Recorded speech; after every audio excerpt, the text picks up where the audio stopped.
का होना चाहिए। तो मैं तो ये डेफिनेटली कहूंगा कि यहाँ पे बाय रखे 480 का फ्रेश ब्रेकआउट है। 500 का हमने एक टारगेट दिया था, तो 500 तो हिट हुआ खुलते ही।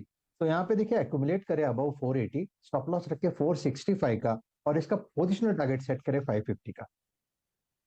इंटरनेशनल बढ़िया प्लेस और अच्छे मूव्स डिलीवर कर रहा है, अच्छे वॉल्यूम्स के साथ 5% का उछाल इस स्टॉक में। अमित जी, ओएनजीसी।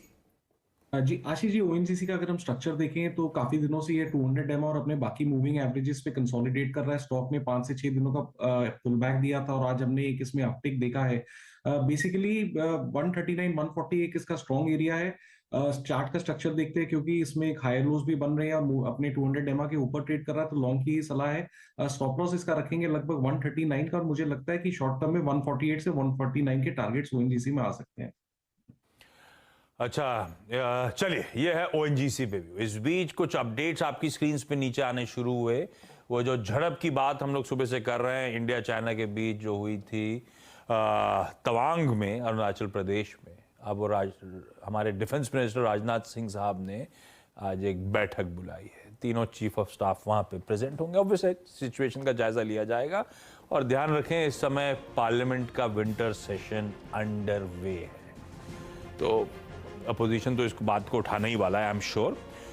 और शायद फिर तैयारी इस बात की भी हो रही हो कि रक्षा मंत्री से कहा जाए, कोई बयान दिया जाए जो इंसिडेंट अपडेट रिपोर्ट किया गया है 9 जनवरी वाला, 9 दिसंबर वाला।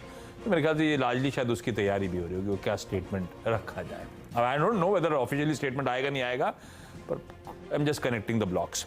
लेकिन हमारे साथ आनंद राठी के नरेंद्र सोलंकी साहब जुड़ते हुए। सोलंकी साहब, अभी तो बहुत ज्यादा तवज्जो बाजार इस इंसिडेंट को नहीं देगा। ऑफ लेट एलएसी रिलेटेड झड़पें आती रही हैं, तो ये मार्केट्स के लिहाज से बहुत ज्यादा रिलेवेंट इस समय नहीं है, ऐसा मानूं ना? जी हाँ, इमीडिएट शॉर्ट टर्म में आप कह सकते हैं, लेकिन इसमें एक बैकग्राउंड में आपको ये भी दे दूं कि इंडिया का एक बहुत बहुत बड़ा नो टाइम इशूड है 15 और 16 दिसंबर को, जो कि टेस्ट है। प्लस सेम नॉर्थ ईस्ट में आज से ही इंडियन एयरफोर्स की भी नो टाइम इशूड है। So there are 2 no times in next 1 week. सो एक तो अपना मिसाइल टेस्ट है, तो ये सब 3-4 चीजें क्लब्ड हो गई हैं, तो इसके हिसाब से देख सकते हैं। लेकिन ऐसा इमीडिएट में कोई रिस्क नहीं लगता है मार्केट। ओके, ठीक है, तो ये सब चीजें क्लब होती हुई, लेकिन इस समय तो लेकिन नजर रखेंगे और इस पर डिटेल्ड कवरेज अपडेट आपको देते रहेंगे। चलिए, 4 का चौका का टीजर दे रहा हूं। एक्सपर्ट से बहुत बढ़िया स्टॉक पिकिंग कर दी है। खुलने के बाद वो बढ़िया से स्टॉक्स हाईलाइट हो गए। अब 4 का चौका की बारी। लाइए स्टिंग डायरेक्टर साहब, और उसके बाद दिखाइए एक एक करके सारे इंडिविजुअल स्टिंग्स।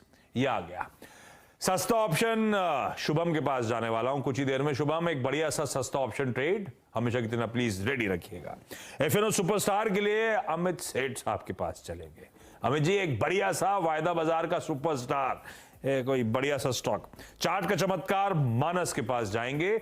मानस से जानेंगे एक बढ़िया चार्ट्स पे कौन सा स्टॉक प्लेस नजर आता है। और नरेंद्र सोलंकी साहब आपको अभी भी दिखे थे मिड कैप फंडा के लिए एक बेहतरीन पिक, फंडामेंटली जो मिड कैप स्पेस को बिलोंग करती है, सोलंकी साहब आपको हाईलाइट करेंगे। वीरू, लेकिन तब तक कुछ और मार्केट्स की रीडिंग करी जाए।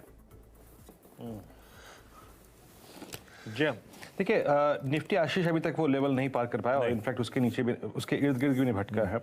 बट बैंक निफ्टी याद रखिएगा डे हाई पर अभी भी ट्रेड कर रहा है, लेकिन उस